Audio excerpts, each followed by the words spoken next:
حضرت علی المرتضیٰ رضی اللہ تعالیٰ عنہ کی وہ ذات مبارک کہ آپ شیر خدا ہیں، اور آپ کی طاقت اس حد تک تھی کہ آپ کسی بھی معاملے میں اپنے آپ کو پیچھے نہیں، فرنٹ لائن پہ لے کے آیا کرتے تھے۔ حضرت علی المرتضیٰ رضی اللہ تعالیٰ عنہ نے جنگ بدر میں بھی، حالانکہ سارے ان میں سے چھوٹے تھے، تو جنگ بدر میں بھی جب انصاری پہلے نکلے تو انہوں نے کہا جی ہم انصار سے نہیں لڑیں گے۔ مہاجر قریش میں سے سامنے آئے نا، تو حضرت علی نے سب سے آگے بڑھ کر اجازت طلب کی، یا رسول اللہ مجھے اجازت دیجئے میں پہلے نکلتا ہوں۔ جو 3 صحابہ نکلے، حضرت علی اور مرتضیٰ سب سے پہلے تلوار پکڑ کے فرنٹ میں، پہلا مقابلہ جو 3 پہلوانوں کا ہوا ان میں حضرت علی اور مرتضیٰ موجود تھے۔ احد میں حضرت علی اور مرتضیٰ سب سے آگے موجود تھے۔ پھر آپ فاتح خیبر ہیں۔ فاتح خیبر، جب خیبر فتح نہیں ہو رہا تھا، ہر روز مارکا ہوتا، بہت بڑا پہلوان تھا وہاں مرہب، اور بڑا مسئلہ بنا ہوا تھا۔ حضرت علی المرتضیٰ رضی اللہ تعالیٰ عنہ کی آنکھوں میں اس وقت آنکھوں میں کچھ بیمار تھے، سرخ تھیں، تو اشوب چشم ہو گیا تھا۔ تو آپ صلی اللہ علیہ وسلم نے اعلان کیا کہ صبح خیبر فتح ہوگا، خوشخبری سنائی کہ صبح خیبر فتح ہوگا، اور میں صبح اس لشکر کی کمان کا جھنڈا اس کے ہاتھ میں پکڑاؤں گا کہ جو فاتح خیبر ہوگا۔ آپ نے یہ اعلان فرما دیا، خوشخبری سنا دی۔ اب پوری رات کس صحابی کو سکون آئے کہ اب دیکھیں جی صبح کس کو جھنڈا پکڑاتے، اور بڑی بڑی تلوار چلانے والے بڑے بڑے جلیل القدر صحابہ اس انتظار میں ہیں کہ صبح مجھے پکڑایا جائے گا۔ کوئی سوچتا ہے کہ صبح میری قسمت میں یہ اعزاز ملے گا۔ اب اس اعزاز کو لینے کے لیے ہر کوئی منتظر تھا، اور کوئی کسی کے بارے میں سوچتا ہے کہ شاید اس کو دیا جائے گا، شاید اس کو دیا جائے گا، لیکن حضرت علی المرتضیٰ رضی اللہ تعالیٰ عنہ کے بارے میں کسی نے نہیں سوچا۔ پتہ تھا سب کو کہ شیر خدا ہے، لیکن سب میں تھا کہ آپ آگے آ کے ابھی لڑ نہیں رہے، آپ خیمے میں ہیں، اشوب چشم ہے، آنکھوں خراب ہے، لہٰذا آپ کو تو نہیں دیا جائے گا۔ لیکن جب صبح کا وقت ہوا، آپ نے جھنڈا تھاما، اور سارے انتظار ہیں کہ کس کا نام، ایسے جیسے رزلٹ لاؤنس ہونے لگا، کس کا نام لیا جائے گا۔ حضور پاک صلی اللہ علیہ وسلم نے جھنڈا پکڑا، آپ نے فرمایا علی کو بلاؤ،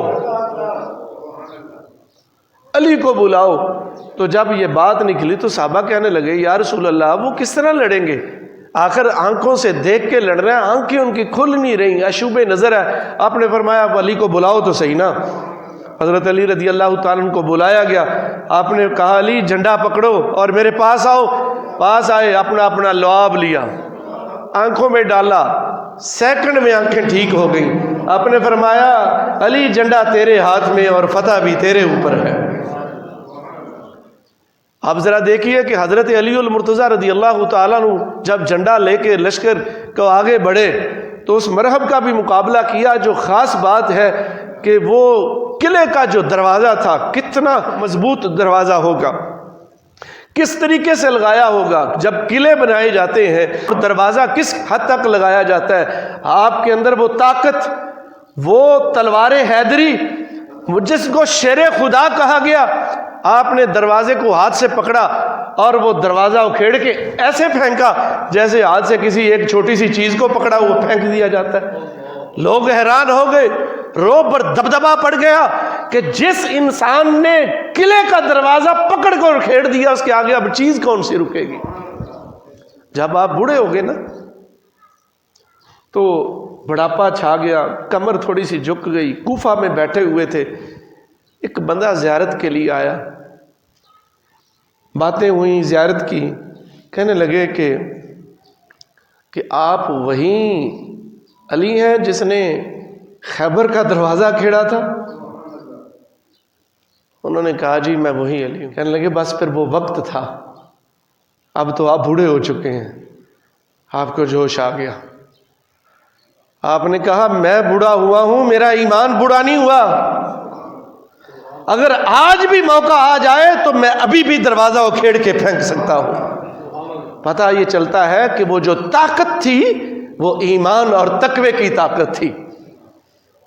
وہ آپ کا مقام اور تقوی اس مقام پہ تھا کہ حضرت علی المرتضیٰ رضی اللہ تعالیٰ عنہ، غزوہ خندق دیکھ لیں، خندق کھودی گئی اور بہت زیادہ حالات خراب تھے۔ اللہ قرآن میں کہتا ہے کہ کتنے ہی جو ابھی ایمان میں کچے تھے ان کے دل کانپ گئے کہ اب تو کوئی بچے گا نہیں۔